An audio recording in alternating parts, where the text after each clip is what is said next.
तुम्हें अंदर आना है तो फिर बाहर क्यों खड़े?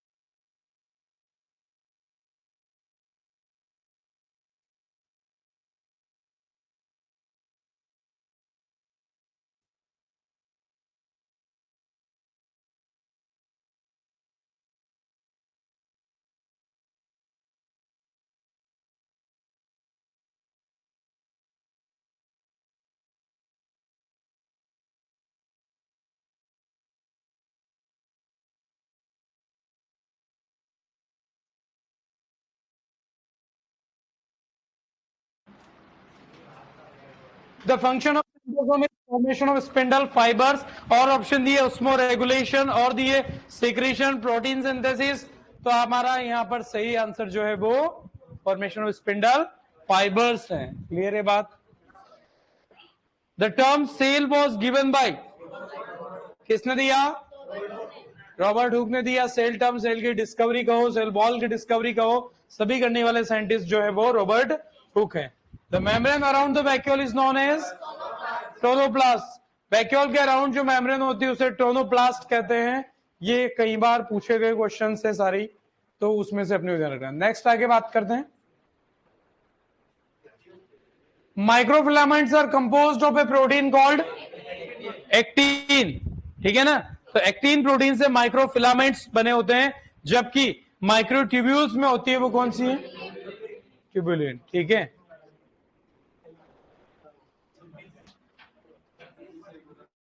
कोई वैकेंसी चल रही है क्या पेंडिंग तुम्हारे?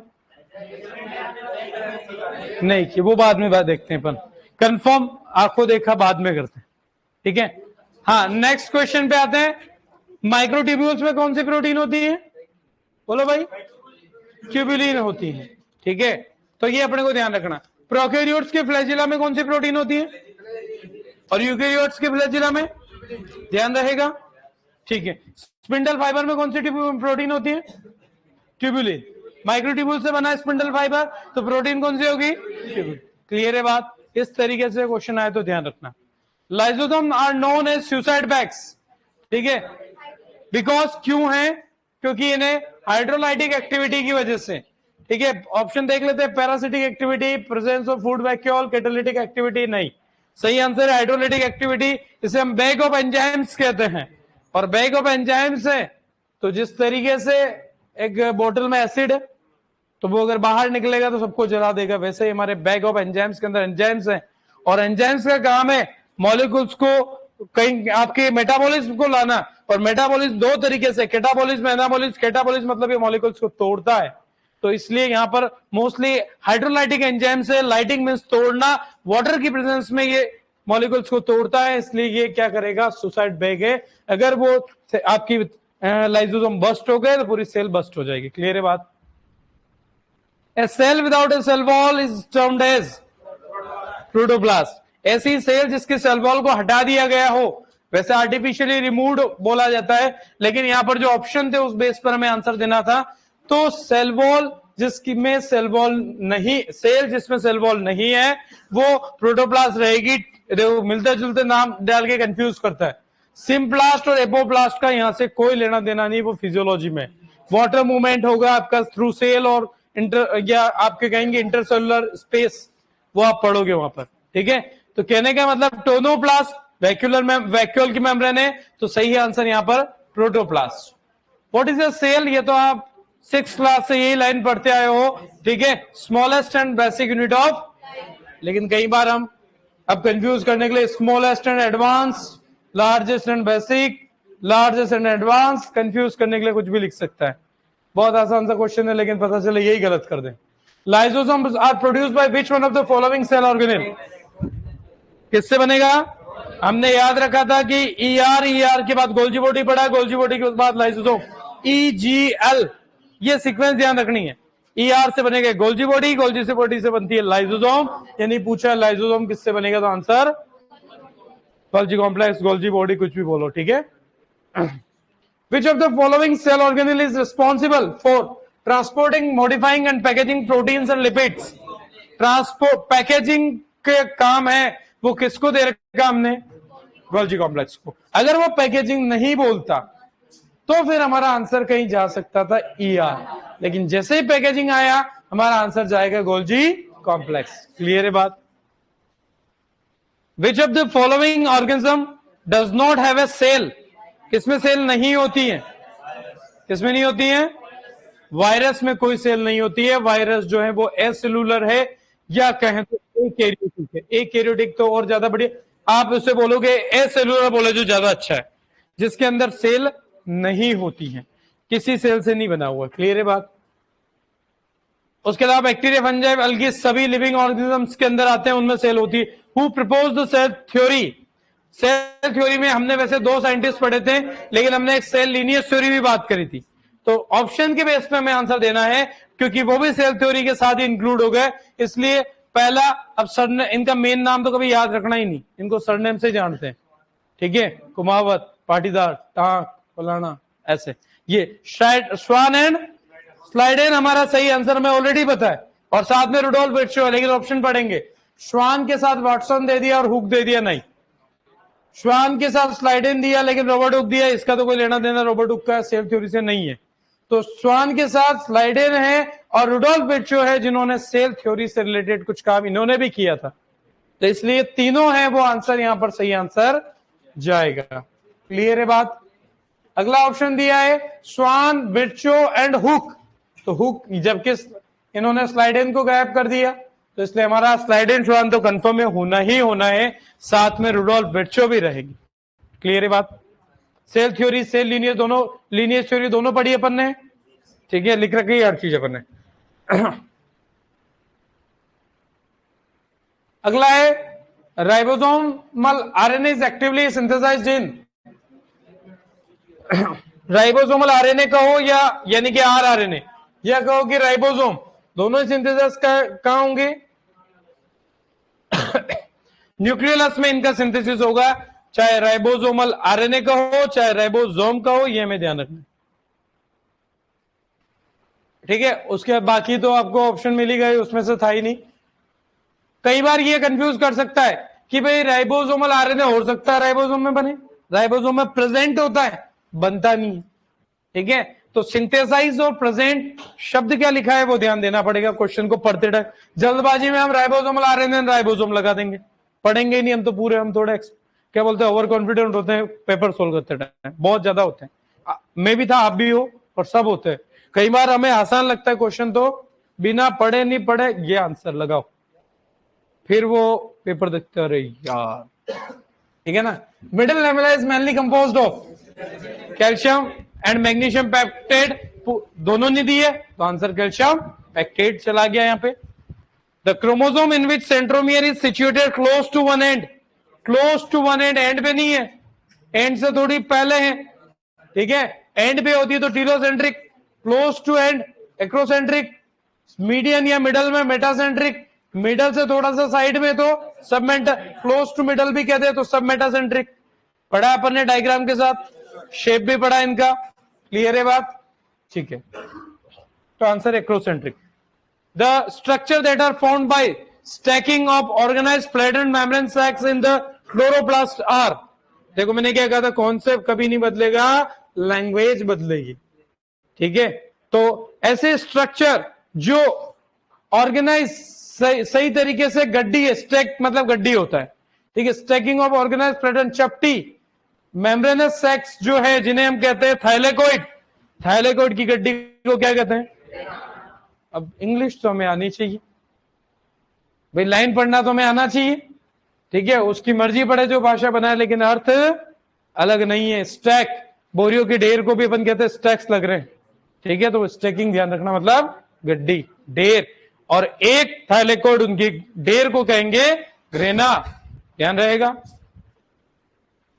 The main arena of different cellular activities is, बहुत अच्छा क्वेश्चन है, कुछ भी नहीं।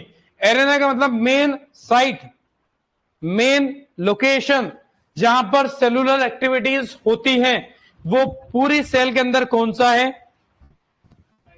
न्यूक्लियस केवल आपकी, आप कंट्रोलर हैं, लेकिन सारी एक्टिविटीज उसके अंदर नहीं होती है। माइटोकॉन्ड्रिया एनर्जी रिलेटेड काम करता है, सारे काम इसके अंदर नहीं होते हैं। प्लाज्मा मेम्ब्रेन केवल आपकी सेलेक्टिवली परमेबल जो प्रोटेक्शन दे रही है, लेकिन सारी रिएक्शन, चाहे ट्रांसक्रिप्शन, चाहे ट्रांसलेशन, या आपके, और हम बात करें glycolysis, physiological reaction, most of the activities कहां होती है? इसलिए आंसर क्या जाएगा?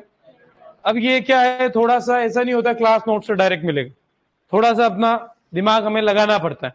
क्वेश्चंस, अब कोई दम नहीं इस क्वेश्चन के अंदर। हाँ, ये थोड़ा सा एरेना डिफरेंस वर्ड को समझना हो सकता है, लेकिन हम थोड़ा सा समझे लाइन को तो कुछ अर्थ निकल जाता है, ऑटोमेटिक हो जाता है। क्या इंग्लिश में दिक्कत आ रही है?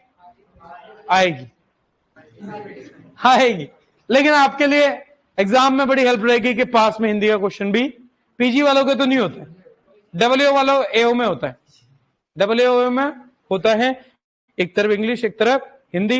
तो जब कभी आप क्वेश्चन में डाउट लगे, हिंदी का पढ़ जरूर लेना, आंसर देना, उलझ रहे उसमें, उलझे जा रहे हैं, भाषा तोड़ रहे, अरे एक बार पढ़ लो ना, क्या दिक्कत है? अपन नहीं करते, हम कई बार भूल जाते, हम ध्यान नहीं देते, नहीं इंग्लिश वाले हम तो नहीं करना ऐसा, हमारे को किसी को नहीं दिखाना हमारा, ठीक है? तो कोई बात, तो यहां पर आंसर ध्यान रखेंगे साइटोप्लाज्म। अगला है dash and dash coin the term meiosis. Meiosis term देने वाले कौन है? फार्मर एंड मूरे, कोई खास बात नहीं। Nuclear DNA replicates in which phase? कौन सी फेज?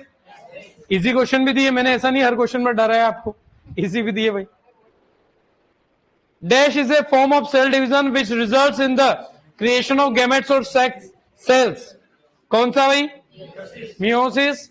सेल डिवीजन का वो फॉर्म जो गैमेट्स के फॉर्मेशन में रिस्पॉन्सिबल है, और वो है मियोसिस, क्योंकि गैमेट्स होते हैं हैप्लॉइड, और हैप्लॉइड सेल्स बनाने का काम है मियोसिस का। क्लियर है बात?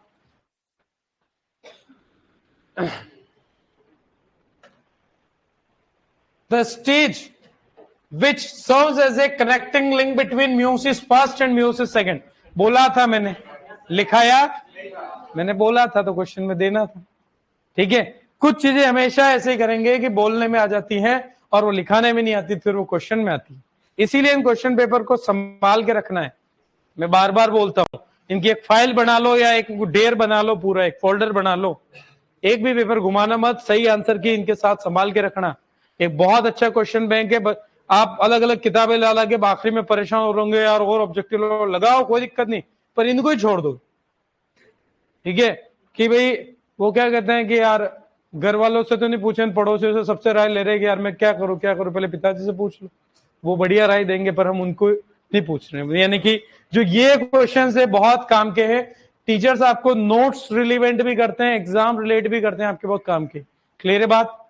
तो यहां पर आंसर क्या है? इंटरकाइनेसिस। हमने इंटरफेस, भाई हमने कहा है कि मियोसिस है, इंटरफेस 2 शब्द नहीं पढ़ा, इंटरफेस फर्स्ट टर्म नहीं पढ़ा है। इंटरकाइनेसिस, इसको कॉन्सेप्ट समझे। काइनेसिस में न्यूक्लियर डिवीजन, मियोसिस में न्यूक्लियर डिवीजन 2 बार होता है, ठीक है? तो एक न्यूक्लियर डिवीजन और दूसरा न्यूक्लियर डिवीजन के, मियोसिस फर्स्ट मियोसिस सेकेंड, उन दोनों के बीच में एक हल्का सा गैप रहेगा, जो बुक्स में आधी जगह लिखा भी नहीं मिलेगा, लेकिन ऐसे क्वेश्चन में डायरेक्ट आएगा, और उसे कहते हैं इंटर। ध्यान रहेगा, इंटरफेस सेकंड नहीं बोलते हैं, ये ध्यान रखना। इंटरफेस तो एक ही बार होगी, तैयारी तो एक ही बार होगी, G1S G2, लेकिन भाई थक गए, एक न्यूक्लियस डिवाइड करते हो, थोड़ी देर आराम कर लो, वो है इंटर, लेकिन बहुत ज्यादा नहीं, बहुत माइन्यूट डिफरेंस होता है। अगला है the longest stage in the cell cycle is, कौन सी भाई? इंटरफेस। तो इंटरफेस जो है वो सेल साइकिल की सबसे लंबी स्टेज होती है। The dash state implies the exist of cells from the cell cycle. मर्जी पड़े जो लैंग्वेज बनाओ, बात जो पड़ी वही रहेगी। सेल से एग्जिट मार रहे हैं, बस हम तो एक ही शब्द पकड़ो, सेल से एग्जिट मार रहे हैं, तो कौन सी में जाते हैं? जी में। तो the state implies the exit of cells from the cell cycle, जब आपकी सेल साइकिल से बाहर होती है, सेल साइकिल से बाहर मतलब जब सेल डिवीजन उसे नहीं करना है, तो वो फिर G1 की जगह वो किस में घुस जाएगी, जो वो स्टेज को कहेंगे G0 में। कहां G2 में भाई?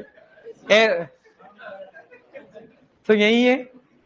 अभी तेरे से मैं पूछूंगा, सारा पेपर डिस्कस हो गया, तूने क्या किया, ठीक है? तेरे साथ मेरे को बात करनी थी आज, मैं सोच रखा, कर लिया नोट, सॉरी समझ लिया। G0 synapsis is defined as the pairing of, किसकी पेयरिंग है? Homologous chromosome. ठीक है, कंफ्यूज करने के लिए कुछ भी ऑप्शन देगा, एसेंट्रिक क्रोमोसोम, कोई लेना देना नहीं इससे। नॉन होमोलोगस, ये कंफ्यूज करता है, क्योंकि नॉन होमोलोगस क्रोमोसोम आपको एक गांठ बांध लेनी है, मियोसिस में, क्रॉसिंग ओवर में, यहां जितनी भी बात आती है हर जगह होमोलोगस क्रोमोसोम। नॉन होमोलोगस आएगा ट्रांसलोकेशन, अलग से पढ़ाएंगे जेनेटिक्स में, ठीक है, वो वहां आएगा। Mitosis can be observed in polyploid individual, diploid individual, haploid individual, बोलो भाई।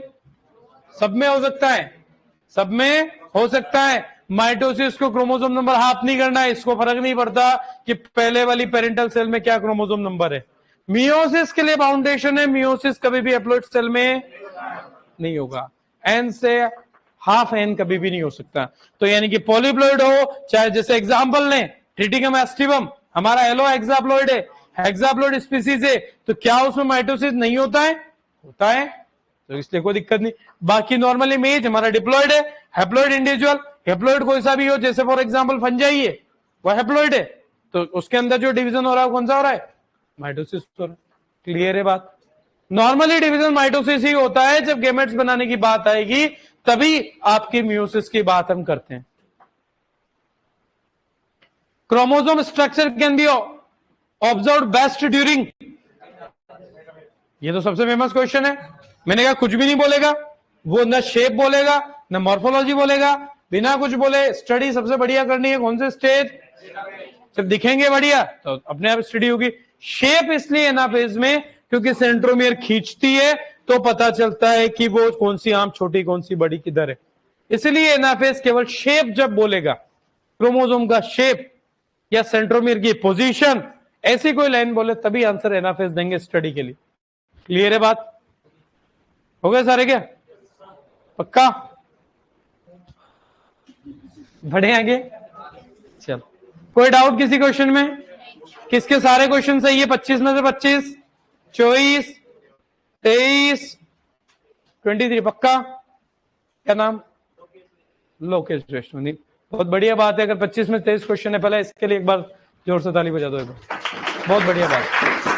किसी उधर भी ऑनलाइन भी है 25, 24, आपकी ईमानदारी आपके साथ। मैंने कहा ऊपर वाला लाइव कैमरा चालू है, पेपर आपने दिया, आंसर आपके आए और लाइव रिजल्ट भी आपका आएगा जब आए, तो आप सच बोलोगे, मेरे को आप पे भरोसा है। और बहुत बढ़िया बात है अगर आप 20+ भी हो, ठीक है, 20 से कम है तो मतलब मास्टर ही खराब है साला, ठीक है ना? तो इसलिए आपको कहीं डाउट हो तो पूछो, तैयार खड़े हैं। लेकिन अगर फिर भी आप है नहीं पूछ रहा अपने क्या हाल है, तेरे साथ में पर्सनली पूछ रहा क्या हाल है, कितना किए, मेरा टाइम खराब नहीं करना, फटाफट। तेरा सही है, किए कितने थे? 20 किए। तेरा सही होके बहुत कोई अच्छी स्थिति नहीं है, मैं ज्यादा बात नहीं करूं। पहली बात तो नेगेटिव भी, अगर कोई 20 सही करके 5 बराबर नेगेटिव कर रहा है तो वो भी ज्यादा अच्छी बात नहीं है। आप 21 अटेम्प्ट करो ना, 20 सही करते हो वो ज्यादा अच्छी बात, ठीक है? प्रयास करो धीरे धीरे, कोई दिक्कत नहीं है। तो काफी लोग अच्छी जगह पे हैं, किसी ने 5 लिखा है, बहुत बढ़िया बात। चलो ठीक, लास्ट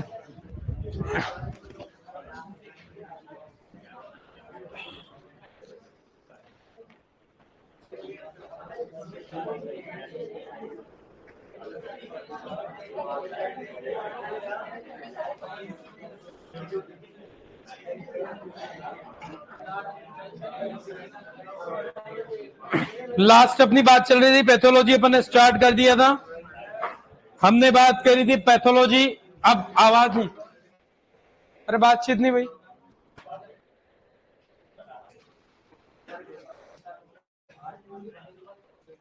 किसी को बाहर घूमने की इच्छा हो रही है तो भेज सकता हूं, कोई दिक्कत नहीं है।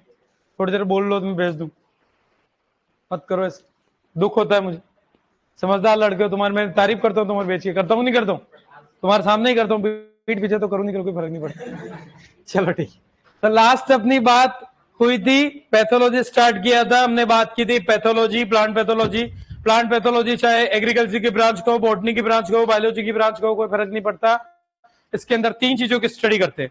सबसे पहले कॉजेज ऑफ डिजीज, डिजीज हो किससे रही है उसकी स्टडी को भी हम कहते हैं इटियोलॉजी। ये भी डेफिनेशन आती है, etiology is the study of causes of disease. भाई वो किससे हो रहा, बैक्टीरिया से हो रहा, फंजाई से हो रहा, वायरस से हो रहा, वो स्टडी पता लगाना उसे कहते हैं। यानी कि सबसे पहला तो प्लांट पैथोलॉजी के अंदर आ गया कि डिजीज का कॉज पता लगाओ, ठीक है। दूसरी बात सिम्टम क्या है, या सिम्टम से भी मेन बात लॉस क्या है। सिम्टम तो हमें पहचानने में काम आएंगे, लेकिन हमारे काम की चीज लॉस, कितना लॉस हो रहा है। अगर लॉस हो ही नहीं रहा है, 2% लॉस हो रहा है, हम दवाई छिड़केंगे। आप ईटीएल पढ़ते हो, ईआईएल पढ़ते हो ना एंटो में, economic threshold level, economic injury level. तो हम हमेशा कोई भी पेस्टिसाइड तभी रिकमेंड करते हैं जब वो एक किस से ऊपर हो, ईटीएल से ऊपर हो। तो इसलिए लॉसेस कितने हैं, और अब है तो मैनेजमेंट करना है, बस 3 बात, ठीक है।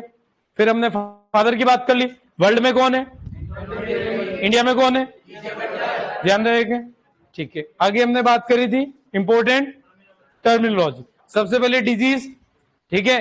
Any adverse effect caused by biotic और abiotic factor is called disease, and the disorder is abiotic factor या नॉन इन्फेक्शियस एजेंट से जो होता है वो डिसऑर्डर। फिर हमने बात करी pathogen, any organism that cause disease is pathogen. फिर बात है parasite, any organism that obtain nutrition from living organism, parasite. दूसरा उसके बाद था होस्ट। अब पैरासाइट है वो न्यूट्रिशन ले किससे रहा है, किसी लिविंग ऑर्गेनिज्म से। जिस लिविंग ऑर्गेनिज्म से ले रहा है उसको क्या कहेंगे, होस्ट। भाई अपन किसी अगर खाना खाने गए, हमें पैरासाइट खा किसके मारे हैं, कहते हैं ना मेजबान, I am the host of this party, ठीक है, बोलते हैं ना ऐसा। होस्ट मतलब वो मेजबान, और मेहमान, मेहमान कौन है, पैरासाइट। मेजबान कौन है, होस्ट। क्लियर है बात, ठीक है। किसमें पैथोजन जो है वो पैरासाइट भी हो सकता है, पैथोजन है वो सेप्रोफाइट भी हो सकता है, ठीक है ना। पैथोजन दोनों हो सकता है। पैरासाइट है वो लिविंग से ही ले रहे, लेकिन पैथोजन है वो डिजीज कॉज कर रहा है, और पैरासाइट जरूरी नहीं डिजीज कॉज करे, बस उसने ये शर्त कही है पैरासाइट किसी लिविंग ऑर्गेनिज्म से न्यूट्रिशन लेगा, वो डिजीज करेगा वो गारंटी नहीं। एक जनरल बात, डिजीज करेगा तो पैथोजन कहेंगे ना। पैथोजन नाम ही पैथोजेनिसिटी, उसका हिंदी अर्थ ही है रोगजनक, जो रोग उत्पन्न कर रहा है। और पैरासाइट यानी कि परजीवी, जो लिविंग ऑर्गेनिज्म से, जीवित जीव से भोजन ले रहा है, पोषण ले रहा है।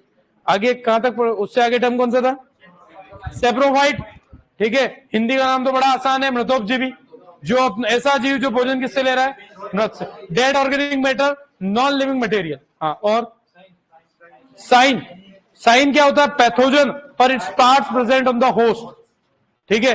आप फील्ड में गए, आपको दिख रही है भाई, आपको पैथोजन ही दिख गया, ये पत्ती पे लग है, ठीक है। एक तो सिम्टम दिखा, उससे हुआ नुकसान दिख रहा है, वो है symptom.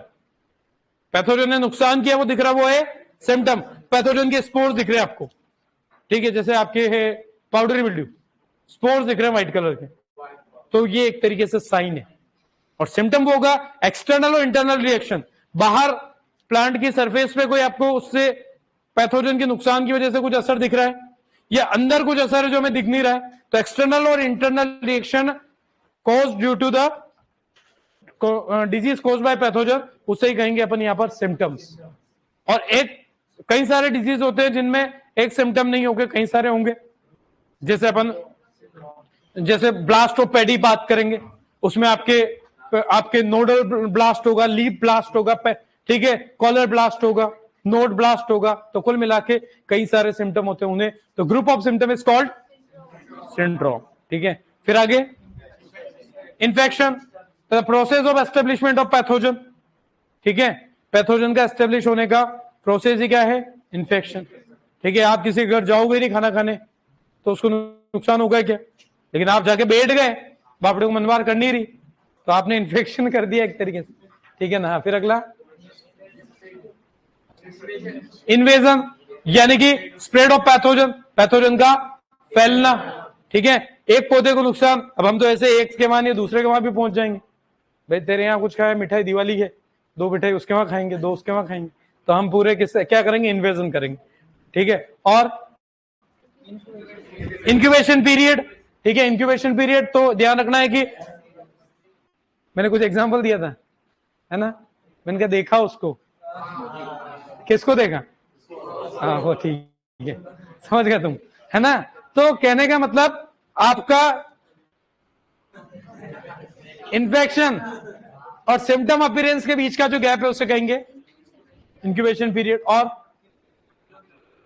Inoculum, part of pathogen that can cause disease, जो पैथोजन का पार्ट जो डिजीज कॉज करता है उसे कहते हैं हम इनोकुलम।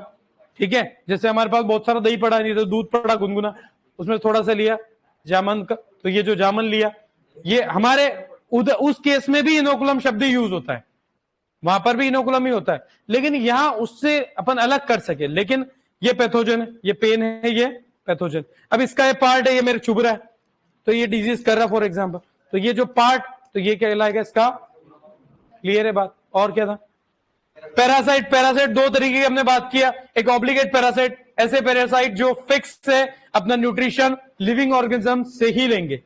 दूसरे हैं फैकल्टेटिव पैरासाइट, जो एक्चुअल में तो सेप्रोफाइट है, लेकिन जब इनको डेड ऑर्गेनिक मैटर नहीं मिलेगा तब बदल जाएंगे ये, बोले हम लिविंग से ले लेंगे, न्यूट्रिशन काम चला लेंगे। इनके एग्जाम्पल्स इंपॉर्टेंट है जो हमने लिखे, क्लियर है बात। अब आते हैं सेप्रोफाइट और उसके दोनों टाइप पर, है ना। हाँ हाँ, इनोकुलम मिलेंगे। ठीक है, आपके जैसे क्या होता है कि अपने एग्रीकल्चर जो कॉलेज है या फिर अपने कोई रिसर्च इंस्टीट्यूट होता है, लैब के साथ साथ वो फील्ड टेस्टिंग भी करते हैं। फील्ड टेस्टिंग जब करते हैं, कोई डिजीज रेजिस्टेंट वैरायटी बनाई, पता कैसे चलेगा कि डिजीज रेजिस्टेंट वैरायटी है, तो वो क्या करते हैं कि जो वैरायटी लगी उस पर जानबूझ के पैथोजन डाल के देखेंगे।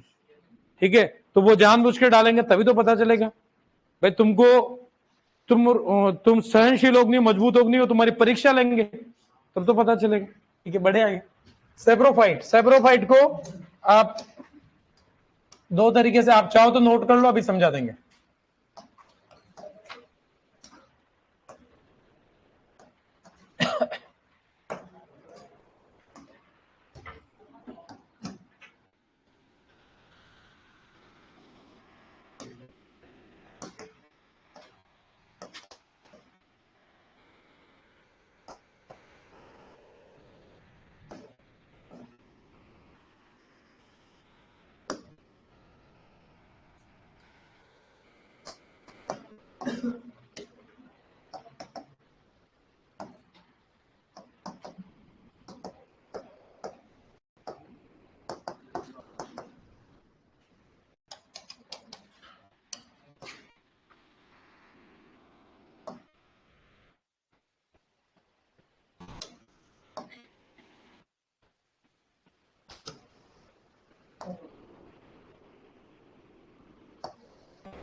कर लिया नोट सबने? साइन और सिम्टम में डिफरेंस अभी आपको बता दिया था मैंने। साइन जो है आपका पैथोजन दिखेगा क्रॉप पे या फिर उसका कोई पार्ट, कोई स्पोर हो सकता है, और सिम्टम का मतलब पैथोजन जो उस पर नुकसान पहुंचाएगा और उसकी वजह से आपका येलोइंग आ रहा है या कोई लीव स्पॉट आ रहा है या कोई ब्लाइट अपीयरेंस आ रही है, वो उसका सिम्टम हो गया, सिंपल सा, है ना।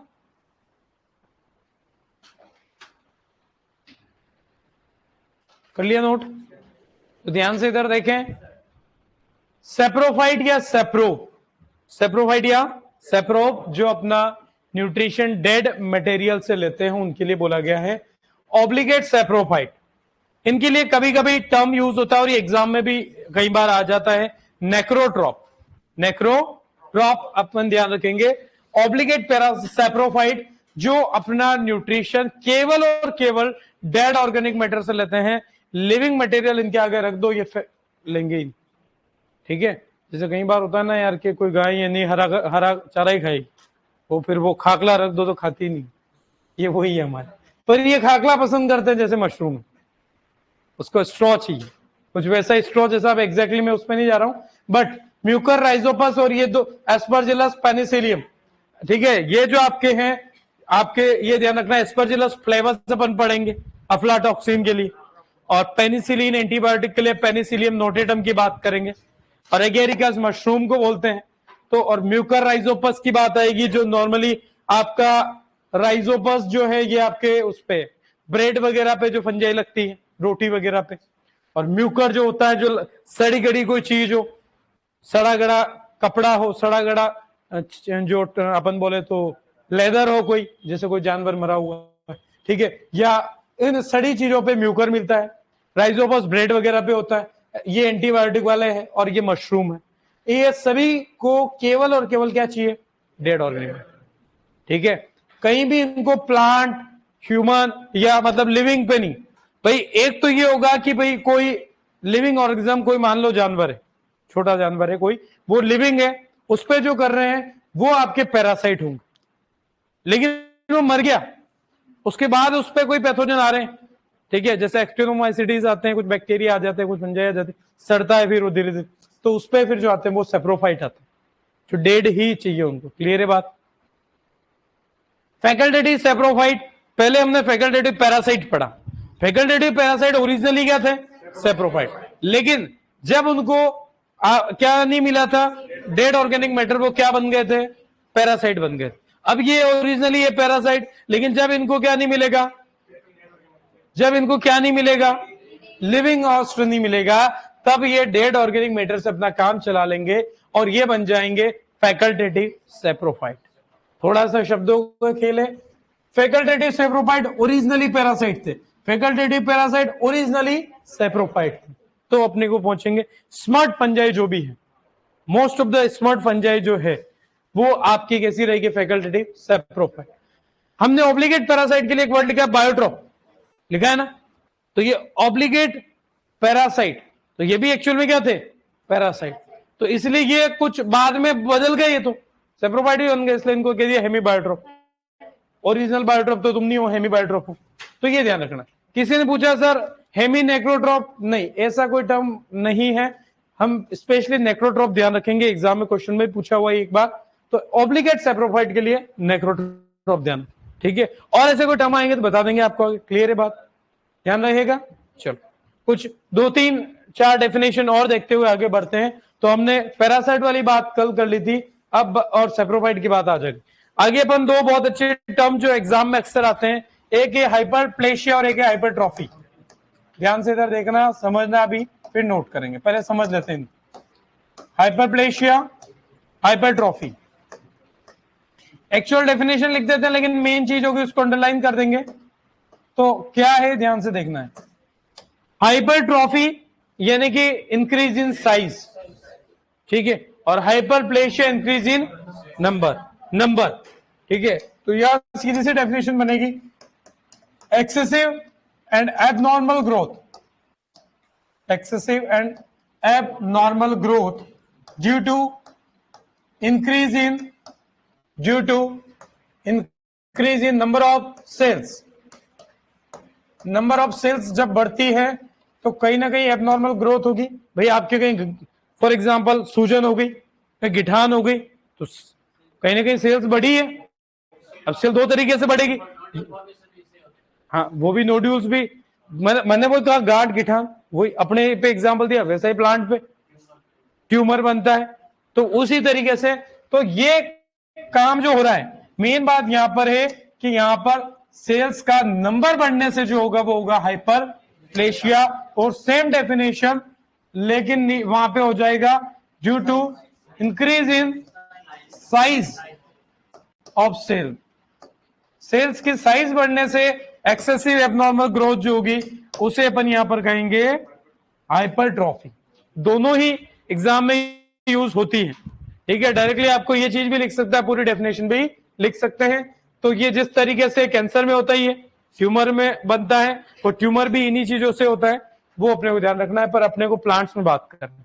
दूसरी बात, यहां पर एक टर्म आएगा इटियोलेशन। क्या आएगा, इटियोलेशन। जब सेल बायो के अंदर हम प्लास्टिड की बात करते हैं तो भाई एक नाम आता है इटियोप्लास्ट, ठीक है। इटियोप्लास्ट अलग से हम नहीं कहे के उसी से बना वर्ड है। एक्चुअली क्या होता है कि प्लांट्स में येलोइंग, एक पौधा है उसमें येलोइंग के कई कारण हो सकते हैं।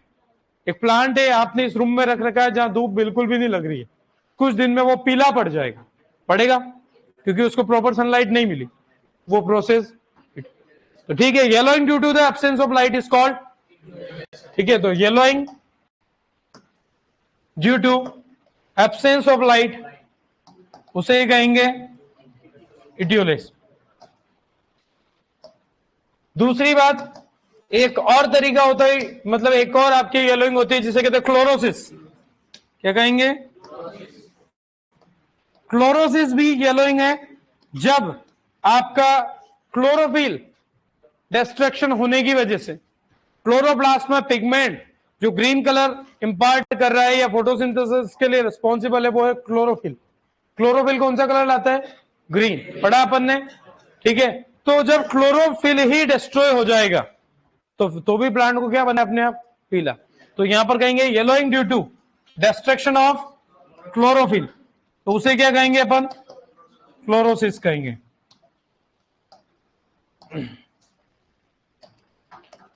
ठीक है। उसके अलावा एक वर्ड होता है नेक्रोसिस, ये नेक्रोट्रॉप वर्ड बनाना, नेक्रोट्रॉप अभी पढ़ा अपन ने।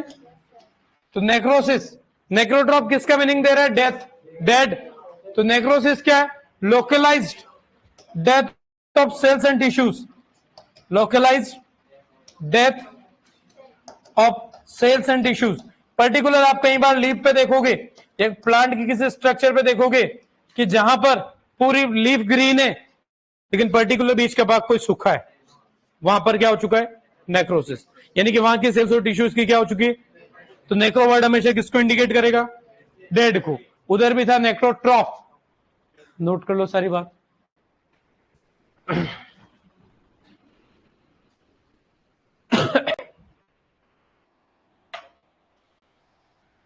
ये लाइन खींची समझ जाओगे ना, ऐसा तो नहीं बाद में कहोगे सर क्या किया था, है ना। हाँ, मजा आ गया।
कर लिया नोट?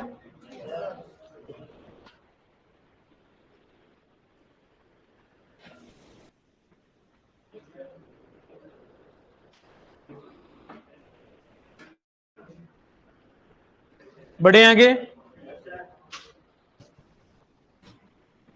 इनमें किसी में डाउट? आसान है, ठीक है, बहुत सिंपल लैंग्वेज बनाई अपन ने। अब एग्जाम वाला इसकी लैंग्वेज हार्ड बना दे तो फिर, ठीक है। कॉन्सेप्ट चेंज, मर्जी पड़े जितनी कठिन इंग्लिश डाले वो उसकी मर्जी पड़े, पर कॉन्सेप्ट कभी चेंज नहीं होगा। बढ़े आगे? इसमें एक्सेसिव एबनॉर्मल ग्रोथ सब कुछ ठीक है, लेकिन मेन बात increase of number of cells बढ़ने से होने वाली एबनॉर्मल ग्रोथ, हाइपरप्लेशिया, साइज बढ़ने से हाइपरट्रॉफी। क्लियर है बात? ठीक है, चलो आगे एक वर्ड डेफिनेशन देखते हैं जो कई बार आ सकती है, और वो है पैथोवार। ये वर्ड बार बार आएगा, पर इसके डेफिनेशन आगे नहीं लिख पाएंगे अपन, तो अभी लिखते हैं पैथोवार।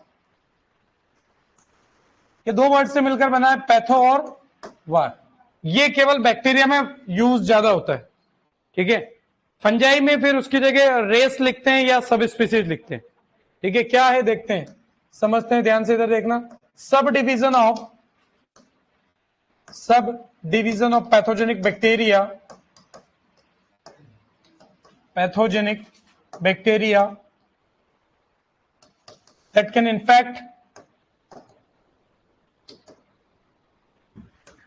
that can infect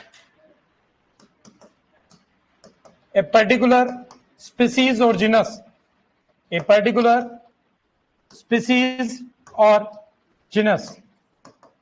उसे ही कहता है पैथोवार। समझते हैं कि एग्जाम्पल से। कुल मिला के कोई पैथोजेनिक बैक्टीरिया है जो डिजीज प्रोड्यूस करता है प्लांट्स के अंदर, उसका एक एग्जाम्पल ले रहे हैं हम, ज़ेंथोमोनास। कौन सा? अब ज़ेंथोमोनास जो है हमारा एक बैक्टीरिया है जो कई प्लांट्स में डिजीज करता है, इसकी कौन सी स्पीसीज, या जैसे अपन यहां पर बात करते हैं एक्जेंथोमोनास एक्सोनोपोडिस पैथोवार सिट्राई की बात करते हैं, पैथोवार सिट्राई। अगर ये आपके सिट्राई पैथोवार है तो ही ये सिट्रस कैंकर करेगा, सिट्रस कैंकर, ठीक है। लेकिन अगर इस जगह नाम कुछ और भी हो सकता है, जैसे आपके ज़ेंथोमोनास एक्सोनोपोडिस माल्वेसियरम अगर हो गया तो वो कॉटन में angular leaf spot oblique black arm, या इसको एक और अपन कहते हैं बैक्टीरियल ब्लाइट, कॉटन के अंदर जो होती है जिसे हम ब्लैक एंगुलर लीफ स्पॉट या ब्लैक आर्म के नाम से भी जानते हैं, वो आपका होता है ज़ेंथोमोनास एक्सोनोपोडिस पैथोवार। उसके अपन लिखेंगे आगे। कुल मिला के यहां से क्लियर हो गया कि जो पैथोवार है वो पर्टिकुलर स्पीसीज में या जिना, जैसे सिट्राई है, सारे सिट्रस में, सारे सिट्रस साइंटिफिक नेम वाले जो प्लांट है उनके अंदर सिट्रस कैंकर नींबू में करेगा, संतरे में करेगा, मौसमी में करेगा। क्लियर है क्या बात? तो ये एक डेफिनेशन और नोट करो पहले।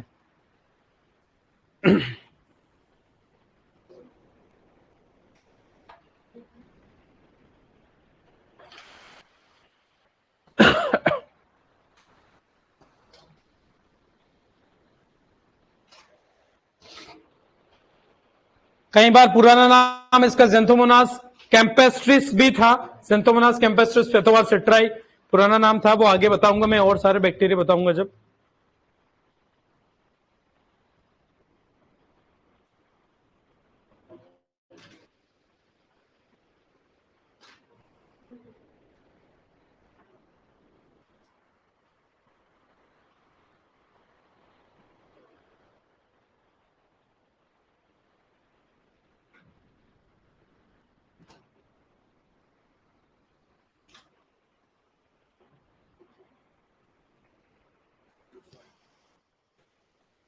बढ़ेंगे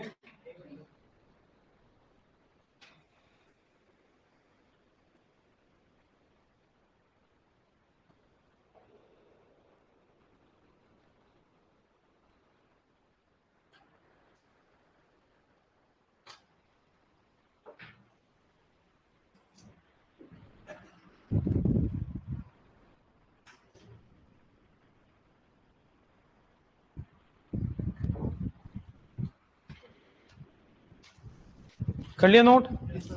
चलो आगे देखते हैं। तो ये अपने को कुछ टर्म्स पढ़ने थे, कुछ डेफिनेशन पढ़नी थी जो कहीं ना कहीं आगे काम आएगी या एग्जाम में डायरेक्टली इनमें से कुछ डेफिनेशन सीधी क्वेश्चंस में ही आपको मिलती है, ठीक है। तो अलग से फिर अपने को डेफिनेशन पढ़ने की जरूरत अब कहीं बीच बीच में आवे तो हर टर्म में एक्सप्लेन करो, जरूरत नहीं पड़ेगी।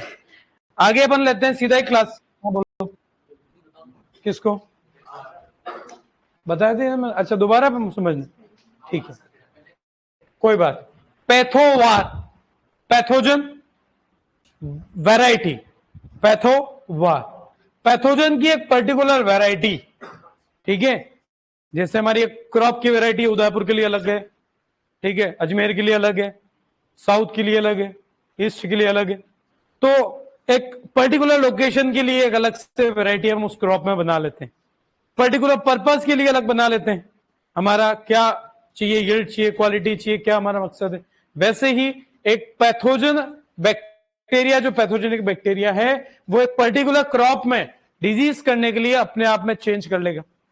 और अगर ज़ेंथोमोनास कैंपेस्ट्री एक्सोनोपोडिस पैथोवार सिट्राई अगर होगा तो वो वाला बैक्टीरिया केवल सिट्रस में ही डिजीज कर पाएगा, दूसरे में। तो पर्टिकुलर इसने अपना काम बांट लिया कि भाई सिट्राई वाले तुम सिट्रस में जाओ, हम इधर जाए और फिर अपना आतंक फैलाएं, ठीक है। तो इन्होंने काम बांट रखा है।